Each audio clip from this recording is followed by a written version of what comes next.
for TV series, this was pretty good. Many of the fight scenes had to rely on recycled stock footage, but still had enough new fighting moments to keep those scenes fresh.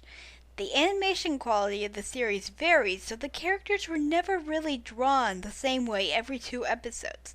This is largely because several of the episodes were reportedly given to animation students to do, and oftentimes the largest complaint of the series is that the characters have no backstory, no family interactions, few to no love interests with the exception of yaoi pairings, nor any real indication as to how they discovered their armors in the first place. Fortunately, the characters' personalities and how they interact with one another does make up for some of that.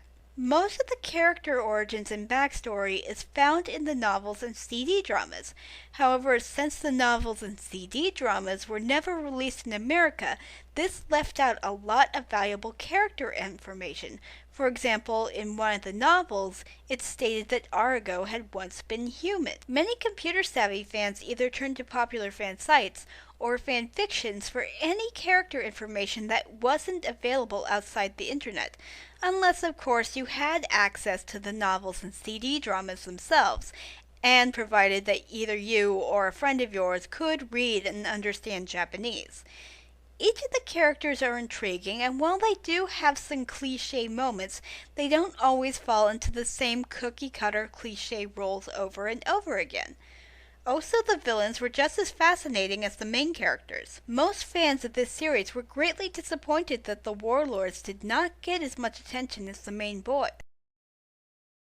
I'll start with a short rundown on the civilians because there isn't much to say about them. Nase Yagyu, or Miyakoji as she is known in the dub, is the granddaughter of Dr. Yagyu, or Dr. Koji if you prefer the dub rendition.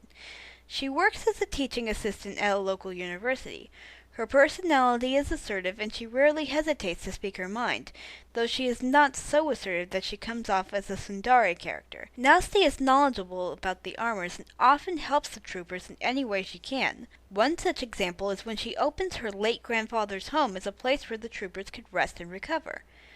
While she is brave and can be useful at many points of the series, she does fall into stereotypical female roles such as nag, bait, hostage, human shield, and distraction. The troopers view Nasty as a big sister figure to them and a potential love interest for at least 2 of the troopers by fan standards. Jun Yamano, or Yuli, is a young boy who lost his parents in the dynasty attack on Shinjuku. He somehow was able to avoid being captured when he was carried away from his parents by the panicking crowd. He thinks of the troopers as his big brothers and his own personal superheroes, Ryu being the trooper he idolizes most. In the second season and the OVA, it's a little questionable as to whether he actually did get his family back because he's able to be with the troopers frequently and journeys to other countries with them at a moment's notice. Now to the main cast. Some of the information used in these breakdowns was never used or mentioned in the series or OVAs. The links to a few popular sites I visited to put together this information is located in the info box of this review. Yo Sanada, or Rio, depending on whatever translation you prefer, is the bearer of the Rekka armor, also known as the Armor of Wildfire. He is the unspoken leader of the samurai troopers. His mother died in childbirth, and his father is a nature photographer who is often away. He lives in the cabin by himself with his tiger companion Byakuen, or White Blaze. However, despite the isolation, Yo does make friends easily. Yo's armor is blessed with the virtue of benevolence, or virtue, if you rather. According to the novel Yoroiden, Yo received his armor when some poachers set fire to the forest near his home to try and drive out game. However, the fire quickly spread out of control and the poachers found themselves trapped in the blaze. Wanting to stop the fire and protect his home and the animals as well as the poachers despite the fact they had threatened to shoot him when he had tried to stop them before, Yo is able to absorb the fire into himself, which blessed him with the armor of Rekka. He has a strong sense of responsibility and is fiercely protective of his companions who he has come to see as his family. He will even take on impossible odds and shoulder incredible burdens to spare his friends or other people from suffering. The one thing he refuses to do is surrender, which he views as a fate worse than death. He has a fierce temper due to his passionate heart, and while in battle his temper at times does cause him to act impulsively. He, however, is also aware that these traits can cause him even more trouble. He is also not afraid of seeking advice from his companions. Outside of battle, Yo tends to be more easygoing and good-natured. However, he is also prone to moments of moodiness. Yo appears to have a psychic connection to Seiji since he was able to mentally hear Seiji's voice in the second season when Yo and Toma were journeying to rescue the other troopers. Yo was also able to sense Seiji's distress in the first OVA. It is unclear if this connection is just something between Seiji and Yo, or if it's a connection that's true for all the armors. In the second season in the OVA, Yo is given the armor Kikote, or the armor of Inferno. This armor is extremely powerful and often drains the troopers of their energy, which leaves them exhausted. Because of this reason, Yo is often hesitant on relying on the white armor's power. Toma Hashiba, or Ronin in the dub, is the unofficial second-in-command of the samurai troopers. Like Yo, Toma lives a more or less isolated existence. He lives in an apartment in Osaka with his father. Both of his parents divorced when he was between the ages of 10 and 12. His father, Genichiro, is an astronomy professor and is often away from home. So much so, Toma even refers to his father as a mad scientist. His mother is an international journalist who is 10 years younger than her ex-husband.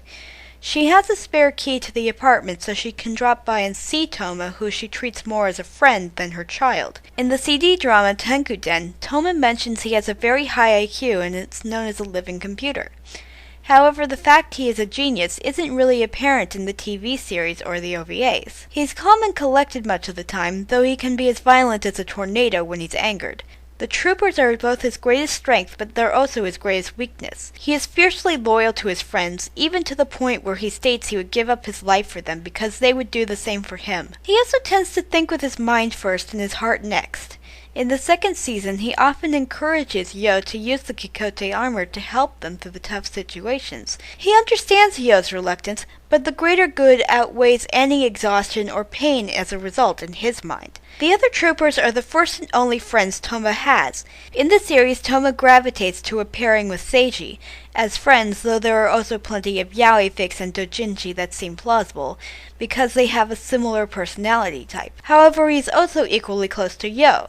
Toma's virtue is wisdom, though in the English dub of the TV series, his virtue is changed to life force. His armor is known as Tenku, or Strata in the dub. The way Yoroiden described how Toma first got his armor wasn't entirely clear. Toma liked studying history and even created a computer program to help him analyze data, but he couldn't understand the output. His mother happened to drop by that day and identified a location of Amanohashidate. It is in this location where Toma discovered his armor. In the English dub, Rowan talks with a New England accent that varies from Brooklyn to Southie depending on who hears it. In the OVAs, Toma grows 6 inches, making him the tallest of the 5 troopers. Toma is also supposedly a descendant of Toyotomi Hideyoshi, although historically Hideyoshi's clan had been completely wiped out.